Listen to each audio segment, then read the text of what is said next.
Hey everybody, it's your girl Keisha J. Kelly here with another great show ready to bring it on here with Black College Experience. It's always a great time when I get to sit down and talk to student athletes, when I get to talk to coaches, when I get to talk to sports information directors, when I get to talk to athletic directors, anything in the HBCU sports realm. And it's always a good time. It's always a good time. Anytime I get to talk to anybody in the HBCU athletic space, it's always a great time. So I'm super excited tonight. Y'all know, of course, I'm Southern University, Baton Rouge. I'm Southern University homegrown. That is my school. I love my school near and dear to my soul.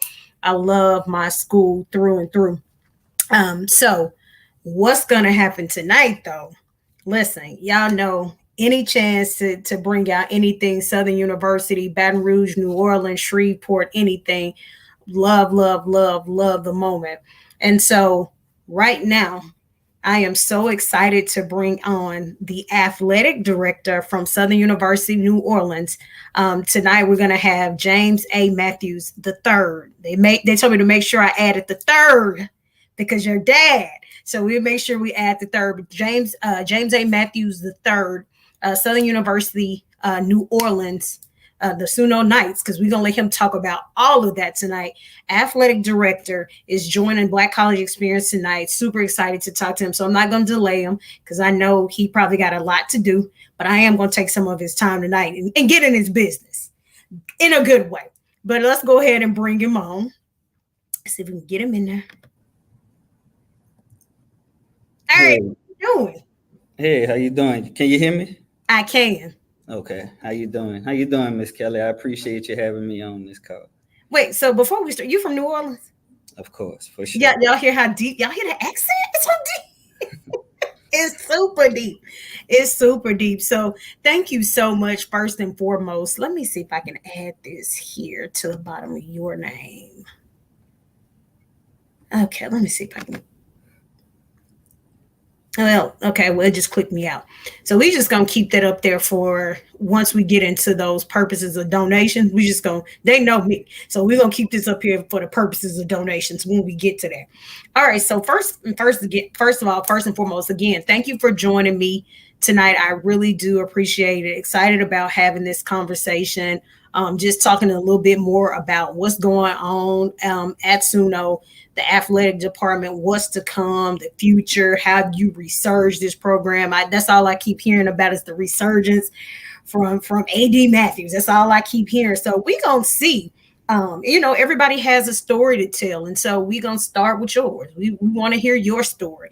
How you ended up at Southern University of New Orleans. So before I get there, I always like to start with people where you started in college, how you actually got into this love of athletics, how you said, hey, this is what I want to make a career out of.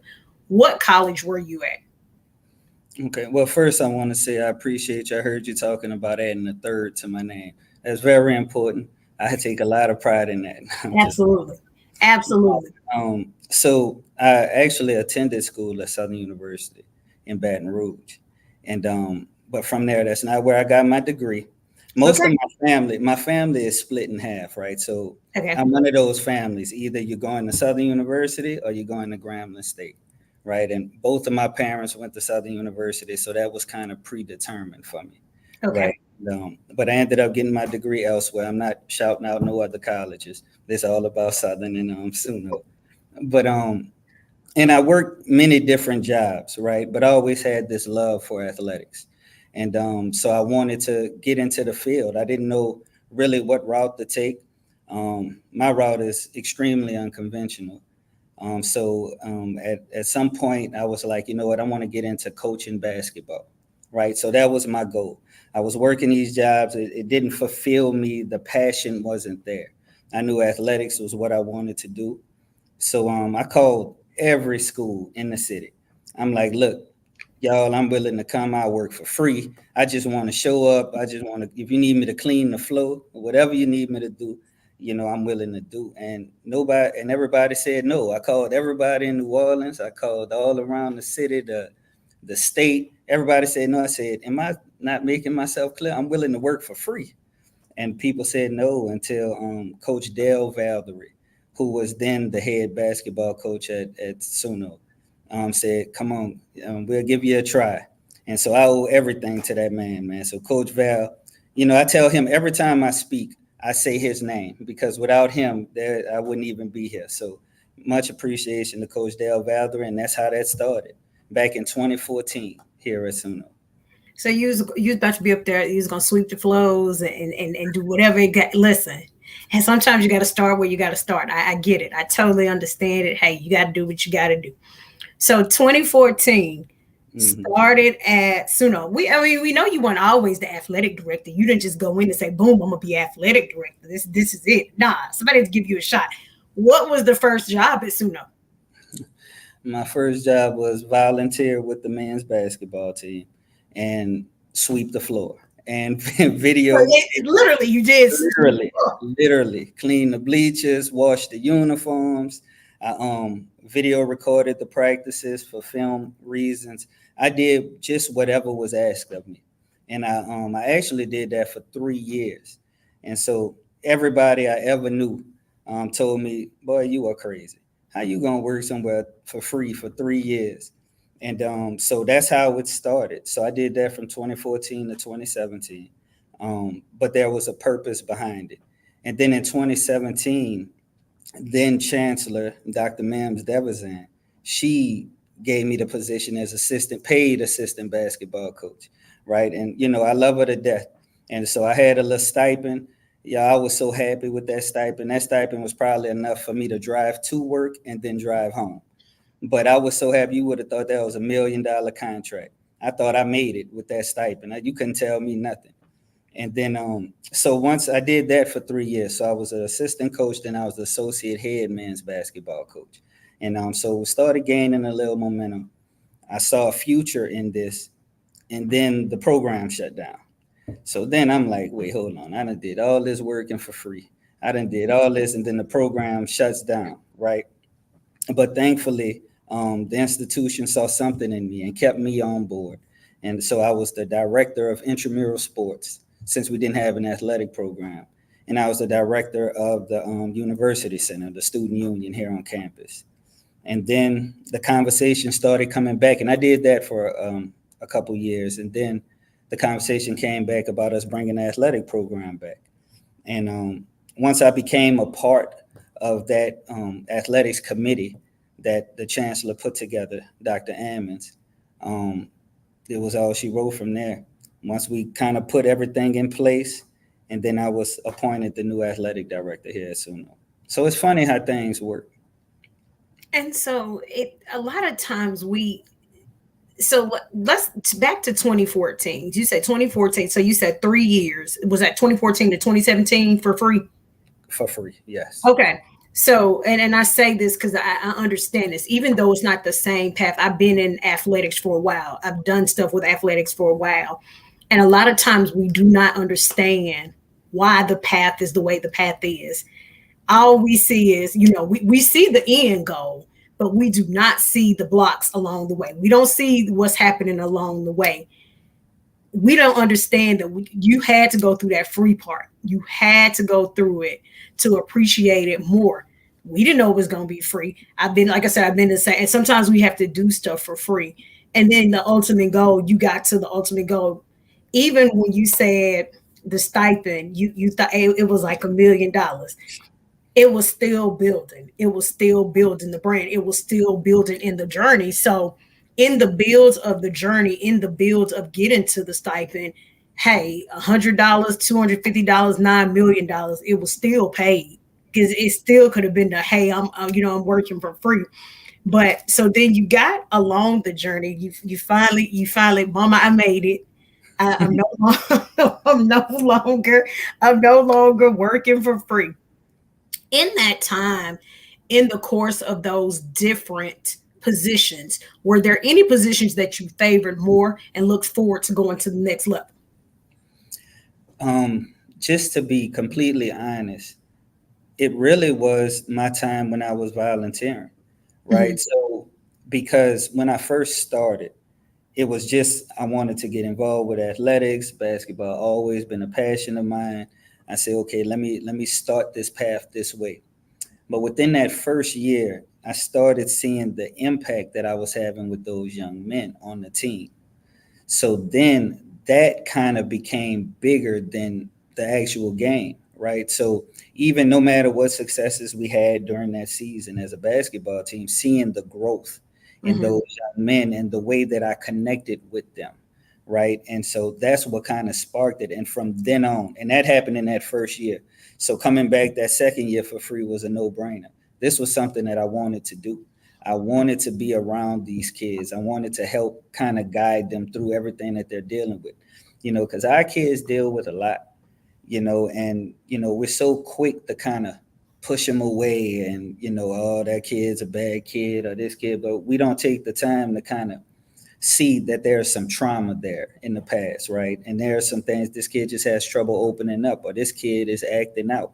Um, I have an example. My that first year in 2014, I'm also the head men's basketball coach here. So my assistant basketball coach now is Kevin Dorsey. He was a freshman on that team in 2014. And when I tell you this kid was, I don't know what was wrong with him. He just did everything wrong. He wanted to fight coaches. He wanted to, I'm sorry, Squirt, if you're listening to this, but he wanted to fight coaches. He was acting up on the road.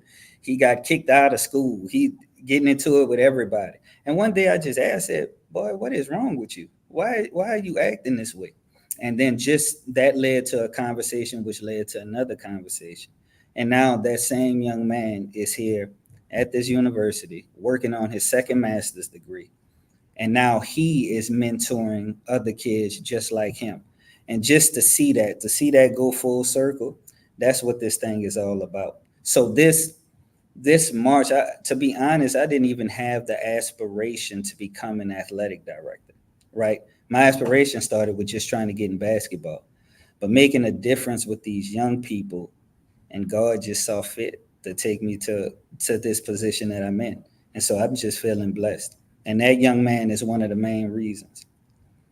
So when you get to look back, and a lot of times we don't. We look back at and sometimes we just keep going. We're like, oh yeah, this is happening. When you get a chance to look back and see that that's a product of your hard work, guess what? You had to start off volunteering for free. So just think of the impact that he's going to make on the next generation, or the impact that he's already started making on the people that, that he's coaching, the people that come in contact with him. And a lot of times people miss that key piece in athletics. Mentorship. Mentoring is a really, really big key piece when you start talking about athletics, because a lot of times athletes, male or female, they don't have a parental figure in the home. So they're looking for coaches. They're looking for coaches to plug them in, to keep them on straight, to keep them out of trouble, to push them on, to say, hey, you can do it. They're looking for somebody. So for you to be that person that had the aspirations just to play basketball, not even to be an athletic director, but to continue to grow, and mainly sounds like you were just trying to make an impact on these young people. You're trying to make an impact more so, and it turned into a wonderful career. But I'm gonna start talking about that, and we're gonna start talking about how you didn't resurged and you didn't brought this program, because you said the program went away. Mhm. Yeah. So And in, now we back. in 2019, 2020, the decision came to suspend the athletic program. And during that time, the institution was going through a transition. There were accreditation issues. And because of resources and funding. And at that time, the athletic program was contributing to that deficit, right? The way that it was being handled and the way that it was spending. So that was a detriment to the university at the time. And so, but in that, so many lives were affected. And we say suspend athletics, and so we get the university back on track. But there were a lot of lives affected. There were kids that now all of a sudden they need to find a new home. There were some kids, because of certain eligibility rules, only had eligibility left at SUNO, so they couldn't go anywhere else. So their college career ended like that, right? Not to mention the employees that were here that now we got to go find new jobs, right? Because the whole department was let go. And so to have the opportunity to bring it back, I love this institution. I didn't go here, but this is the institution that gave me my start, right? So there's a certain love there for the institution. And being a part of that program once we lost it and dealing with those emotions and now having an opportunity to bring it back, it's special, right? And to the opportunity to give kids an opportunity to come to school and to participate in sports that they love. We're trying to service the whole student here, and so the resurgence of this program speaks to that. The way that we're structuring it, it's not lost on me why the athletic department was suspended, right? And so we've taken strides. It's in the foundation of how we're building and running the athletic program now to make sure athletics isn't a pull on the institution, right? And so I'm super excited and super blessed to have this opportunity to bring this program back that has such a rich history, such a rich athletic history. I mean, there's Olympians right now that's competing in the Olympic Games right now that come right here from SUNO. We have a young man now, and I'll get to him later because I could spend the whole show talking about him, but that's making waves all across the country. This institution and this athletic program gives opportunities to people that otherwise wouldn't have them. And I'm a living testament of that. So bringing this program back is extremely important to me. And so even in the, say in the fall, even in the mix of that, as that person knowing where it started and then getting to that point, you're saying, okay, well, I started off here as a volunteer, I wasn't getting paid. Now we get to this point, we get to another hill that we have to climb. How did you stay motivated? How did how do you keep people motivated? Because like you said, now you're basically wiping away a whole athletic department, and that's a lot of stress. It's like, okay, I had this love for this, I had this love for this thing, this is athletics, I have love for this place. Now you're going to go ahead and just wipe it away. How did you stay motivated, and how did you keep other colleagues, other teammates, how do you keep everybody else motivated? Well, a lot of prayer, right? You start there. And then just staying positive. I kind of live my life, and we all go through these challenges, right? We all have our highs, our lows, we go through things. But one thing that has always carried me is that nothing is going to happen to me that God won't allow. And if he allows it to happen, it's for a reason, right? And so whatever that reason may be. And for me personally, because it was tough for everybody, right? Because like I said, students needed to find somewhere else to go. So we're trying to help students because we're in this for the students. So we're trying to help them find new places to go. Everyone else is trying to find a job now, right? Because just because the job stops, those bills are still coming. Correct. And for me, it was part of God's plan. And I say that not lightly. I say that because of the position that I'm in now as athletic director. I told you before, I had no thinking of being an athletic director at all. I'm an introvert. I don't even like talking out loud in front of a lot of people. That's just the truth, right? But what happened during that time? So I always hid behind coaching, having my one-on-one impact with players. When the program was let go, and I became the director of intramural sports and the director of the university center, as much as I hated it at the time, I mean, well, I loved the job. So I want Dr. Ammons, if he's watching, to know I love him keeping me and giving me a job. But I then had to now step out in front as the director of these two roles, right? So now I had to start giving speeches. I had to start promoting the programs that I was doing. So that was God's way of preparing me for what was to come. And that's just the way I look at it. This is my outlook. I just roll with the punches, knowing that there is a plan. You stay positive. As long as you're doing things for the right reasons, everything will work out. I tell people all the time, you got to be careful how you treat me, because God got me. So you might want to be careful. That's so funny because I had a student sit next to me today, and him and the girl were playing for some reason. I don't know.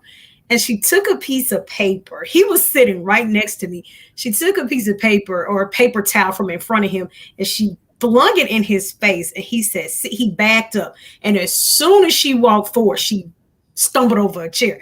He said, see, God don't play about me. That's exactly what he said. See, God don't play about me. And I was so tickled because I find myself saying the same thing. You know what? God don't even play about me. God don't play about his children. And that's true. It's a true statement. It's a true statement. It is so true.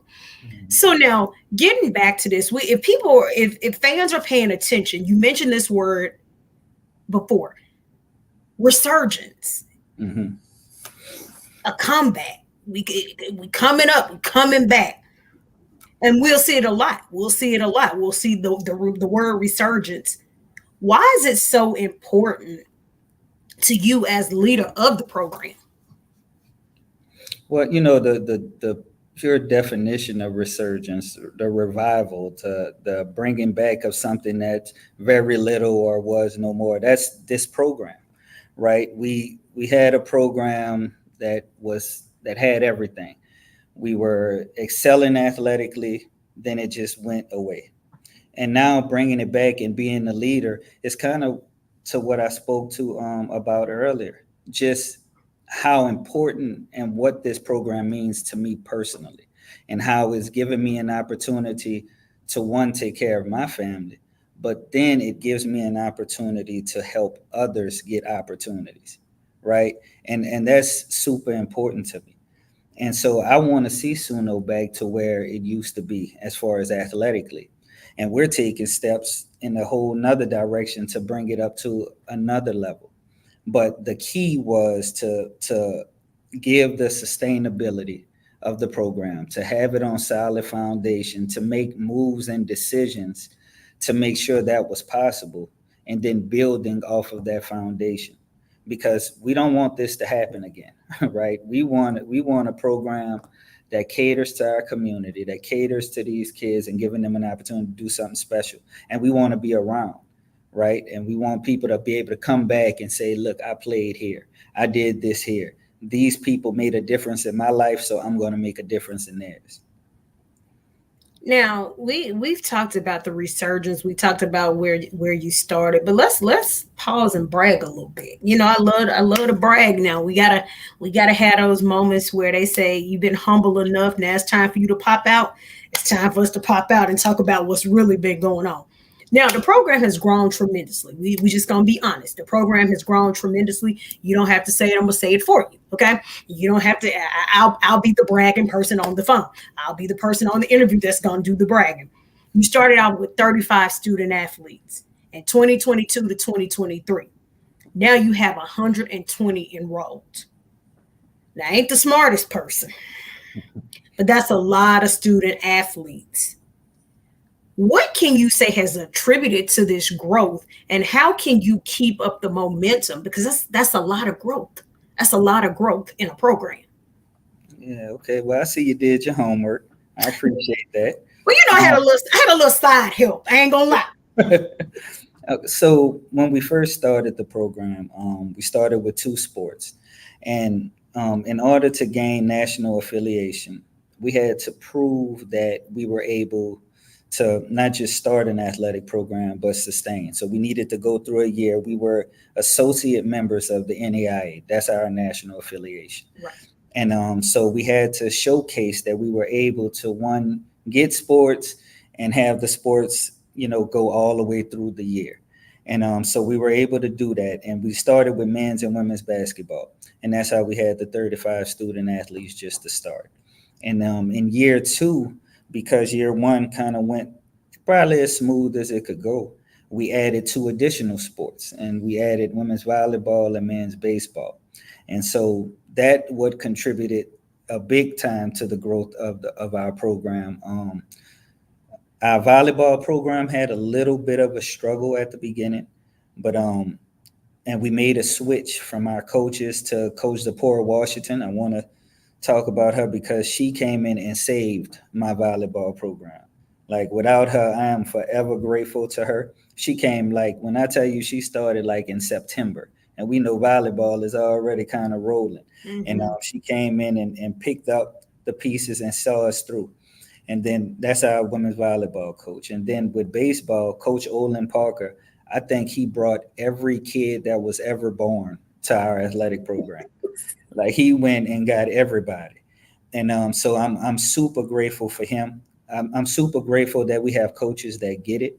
And so in our second year, we just finished and we had 76 student athletes, right? And now at the end of this year, I gave each one of my coaches a charge. Like we need a certain amount of students to be on your roster, right? And this will go back to what I was talking about as far as having a sustainability for the athletic program, about us not hurting the institution. So part of that strategy is to grab a lot of students, right, and use the revenues generated from those students to help offset the costs of the athletic program. I have these talks all the time, right, because I'm trying to get people to reimagine what it is to have an athletic program and to see it in a different light. And so, we're not saying we bring in 120 student athletes, so we want all that money to run our program. All we're saying is that because we have 120 student athletes, that money that is generated from those athletes, it doesn't hurt the institution because we're using those dollars to run our athletic program. And so, and then what you're going to hear me say all the time is that I love giving opportunities to people, period. And our kids need it. And so we grab all these students. One, we get the top athletes we could get, and then we get the ones that just have a dream of playing college sports, right? And we want to give everybody the opportunity to be a part of what we're building and taking our program to the next step. And so I'm gonna pause right there. I would be remiss if I did not do this. I start right here with Jared Hoffman. He said that one of which was the GCAC Player of the Year in men's basketball, by the way. And then of course, like I said, when you said I did my homework, listen, I got some people that take care of me. So when I'll do my homework, but they gonna feed me whatever I need whenever I need it, which I am grateful for people that can always send me back. Danielle is like one of my go tos. Just I mean, feed me all the information and stuff that I need. So I do appreciate when people can send me the stuff that I need. So now before I forget this, you talked about a kid that was making waves because I don't want to forget whomever this kid is. Do you want to mention who that athlete is? That's Jamal Gibson. Um, Tall. Tall, Jamal Tall Gibson. And I'm so proud of this young man. I mean, when you first see him, he shows up on campus. He has tattoos all over his face, everywhere. So when people see him, they get scared of him. You start grabbing your purse. You're kind of like, what this guy is doing. But he made the choice to kind of make a change in his life, right? And focus more on something positive. And so that's right up my alley. I look for people like that, right? Those are the people I want to give the most opportunities to, right? Because a lot of these kids, man, all they need is an opportunity to show what they can do. I'm one of those kids. My my path to this is very different from most athletic directors, but all I needed was an opportunity. And Jamal was one of them. He won every award our conference had to offer, whether it was Player of the Year, Defensive Player of the Year, Rookie of the Year. I mean, Freshman of the Year. Um, each and every award he won it. He was a non-traditional student. He was a freshman at 26 years old, right? So it's never too late. There's no time table on when the light clicks on and you're ready to do the right thing. And he's excelling in the classroom. So he's not even one of those students that's just barely making it. No, he's thriving.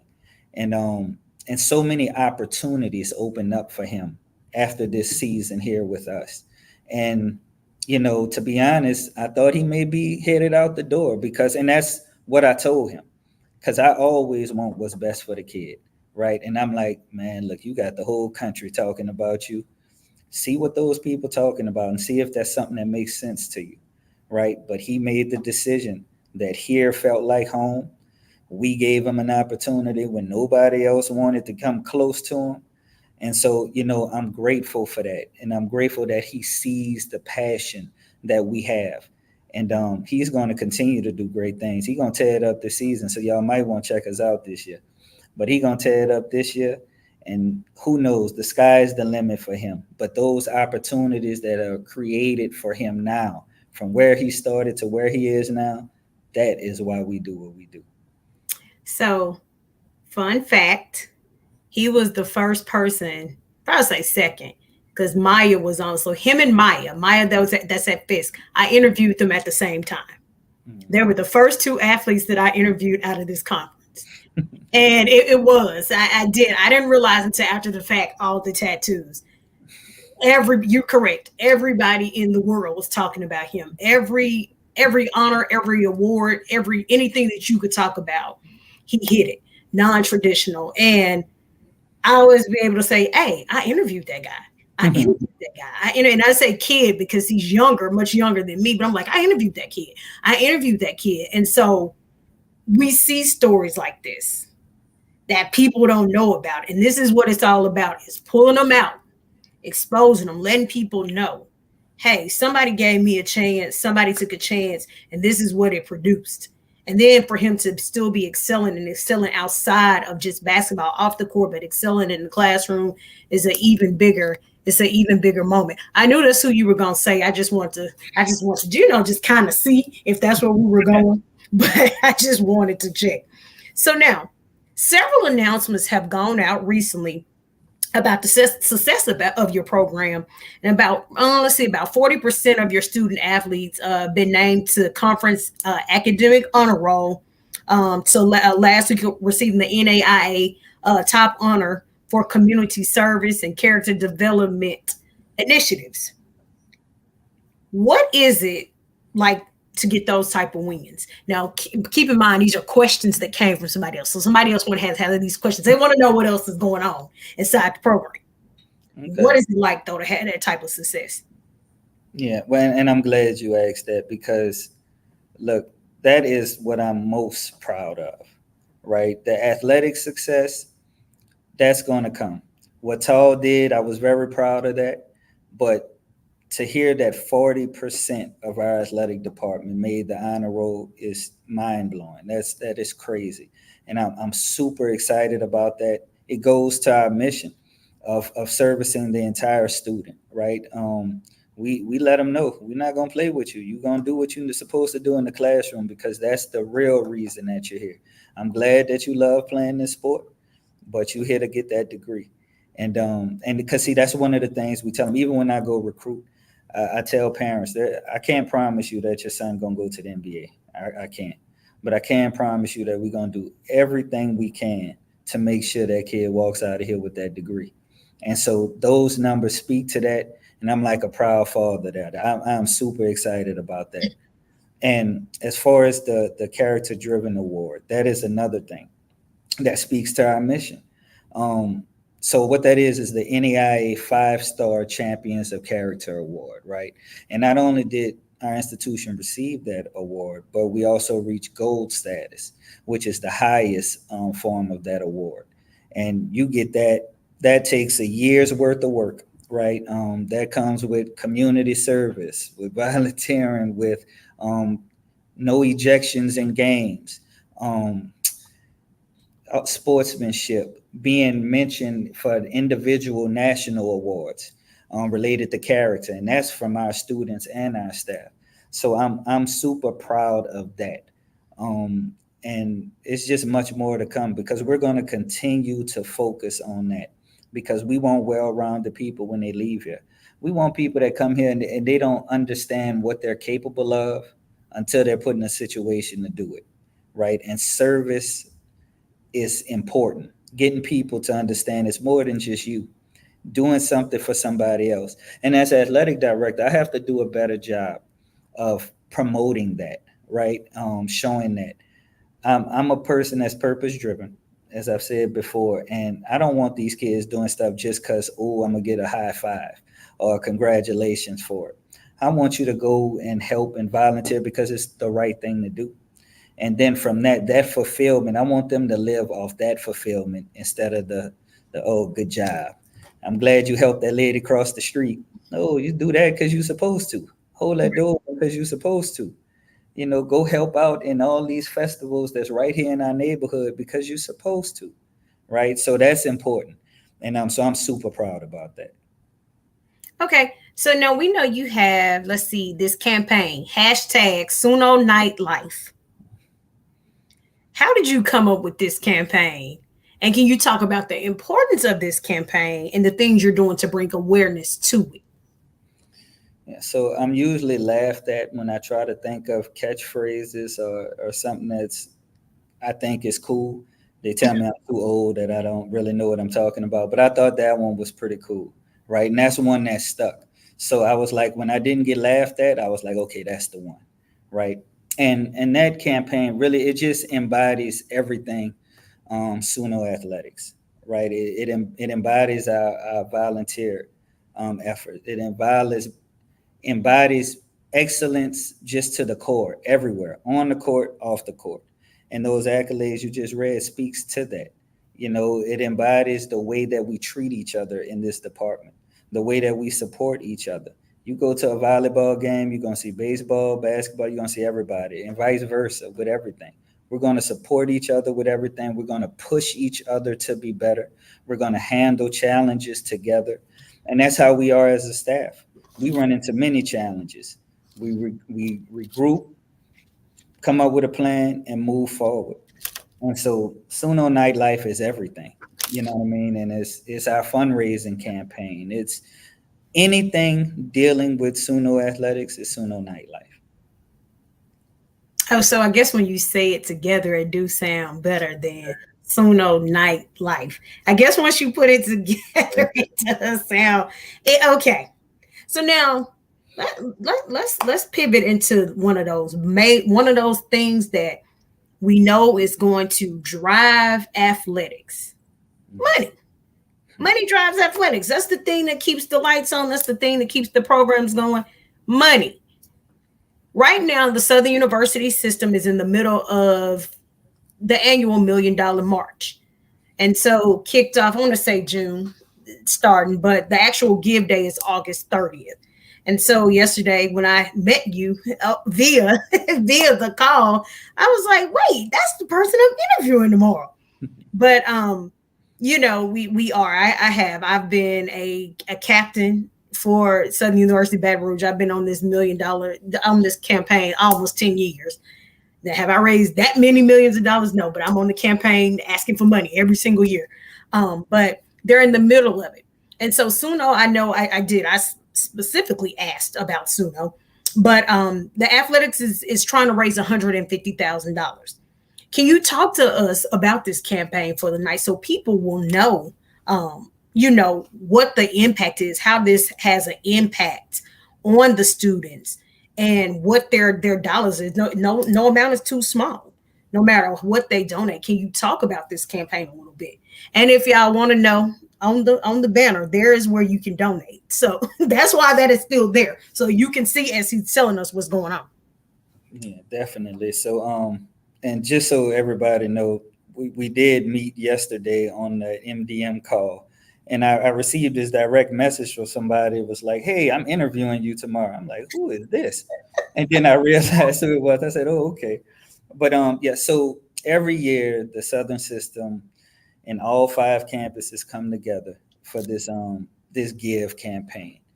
And this is so important to each institution.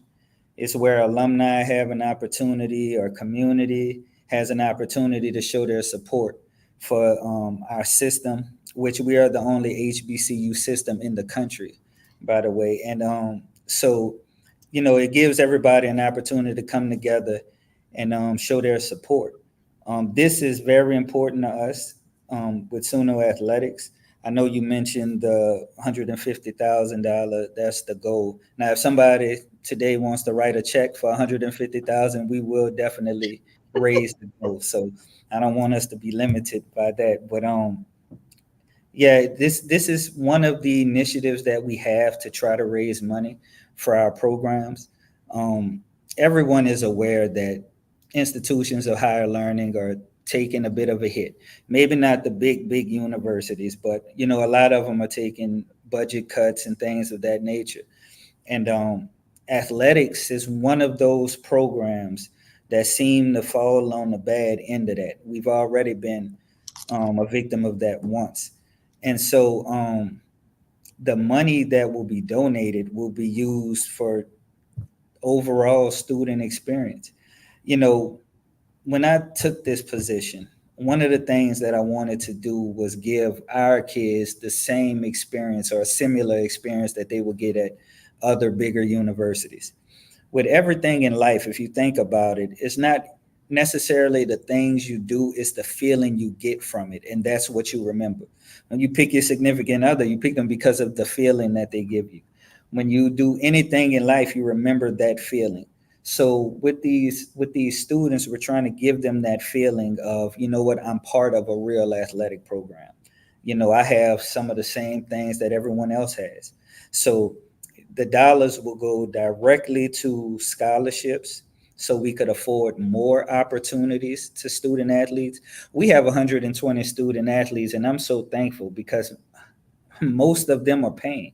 They're paying their own way to come just to be a part of what we're doing. And so scholarships would help us continue to grow. Then it's just regular expenses that have to go, transportation. Our university, we don't have a bus. We're working on trying to get a bus that'll be able to transport our athletes to their competition. So in the meantime, we have to outsource, right? And so we're getting charter buses for every road trip because we want our kids, like I said, to have that experience. But I don't know if y'all ever rented a charter bus in New Orleans. That is like the most expensive thing ever, right? And so these are all expenses. The types of hotels we stay in, the way we feed them, just everything. The operations of home games, everything has a cost. Membership fees, everything has a cost. So any money donated goes directly into the student athlete experience, period. And we're doing some amazing things with this program. I mean, we're going in year 3 and we're already not kicking down many doors and achieving a lot of big milestones. And so we want to keep this thing going because we feel as though we could have a major impact with this community.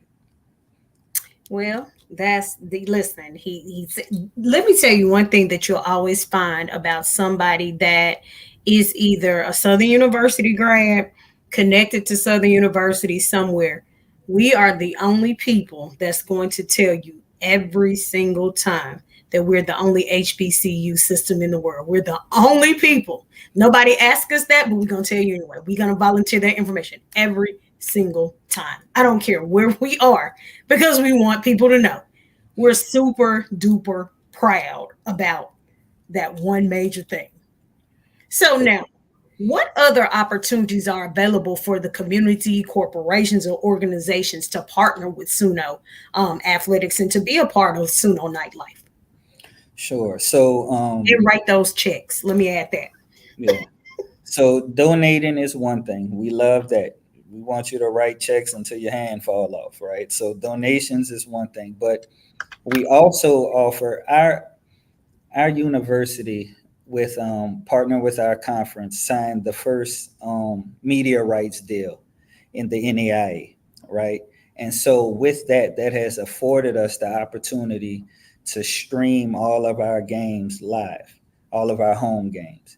And we do that on HBCU League Pass Plus.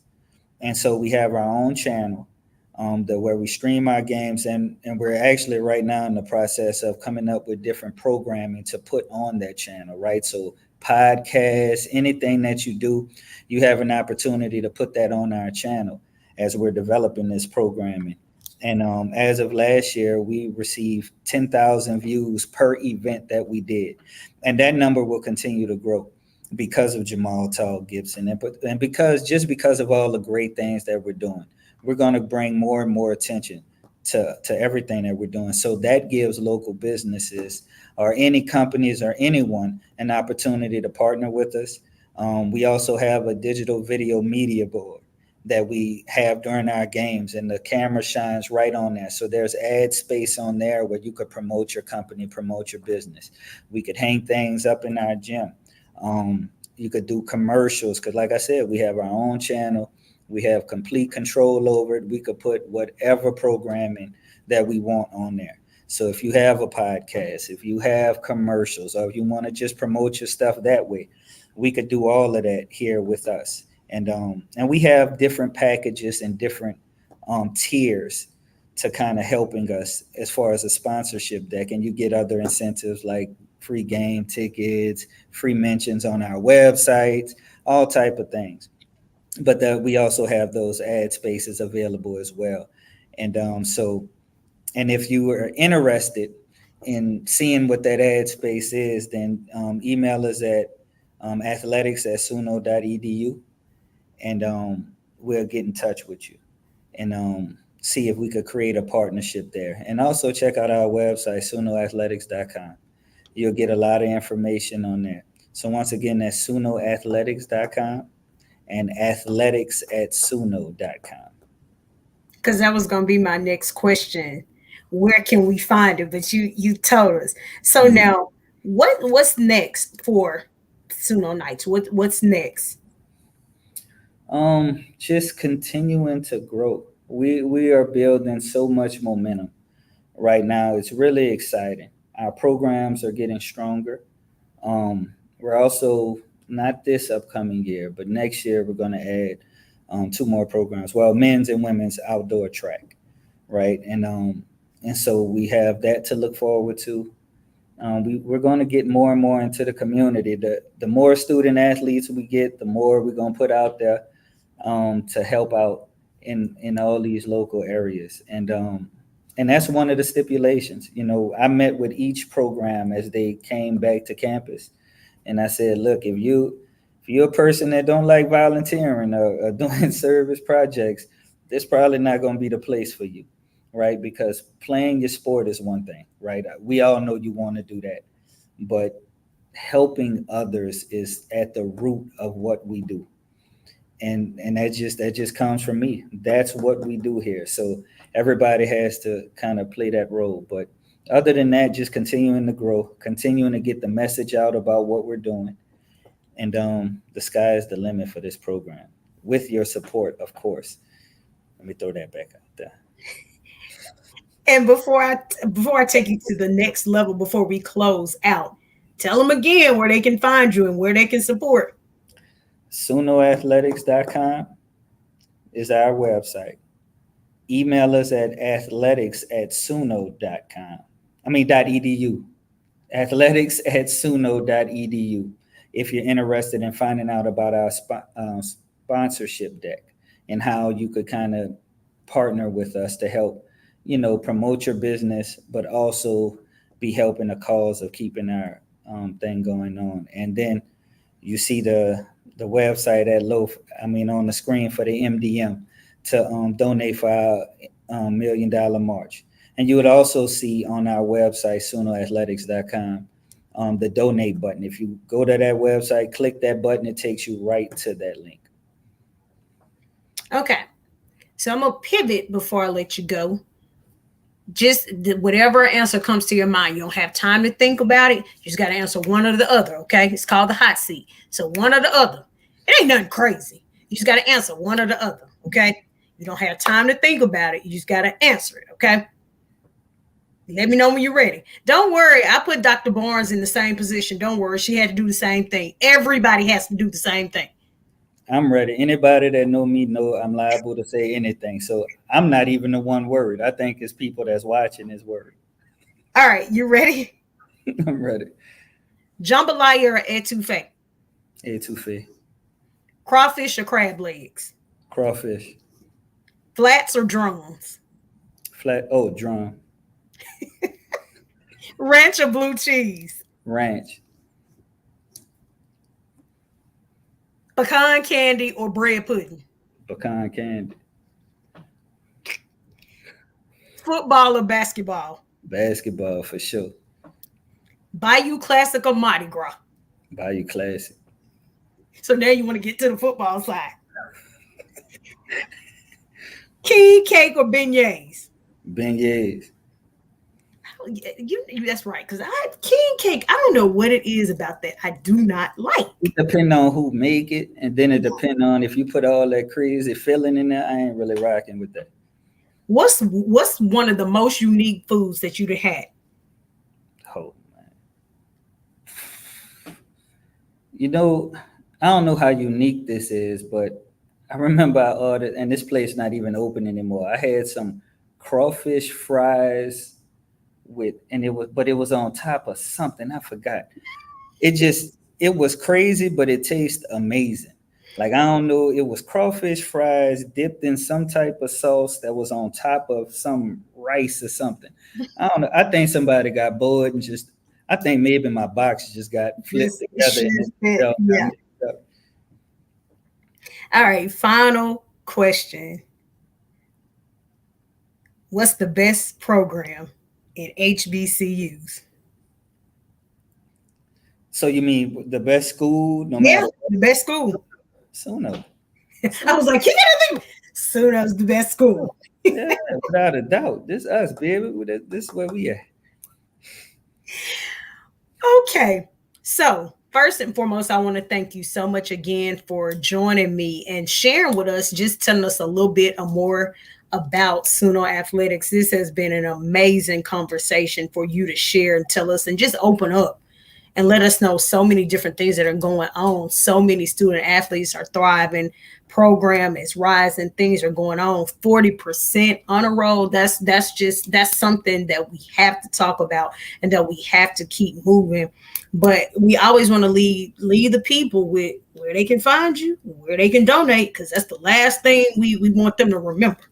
Mm-hmm. SUNOathletics.com. That's the website. Check us out, see what we have going on. At Suno Athletics is all our social media handles. So at Suno Athletics. If you're interested in the sponsorship deck, then athletics@suno.edu. Shoot us an email, and we'll get right back to you.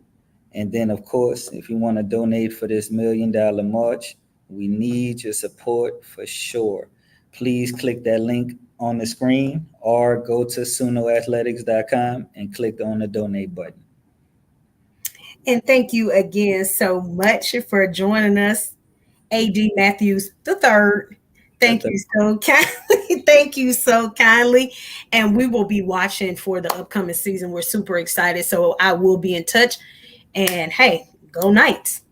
Thank you. I appreciate you for having me. Thank you.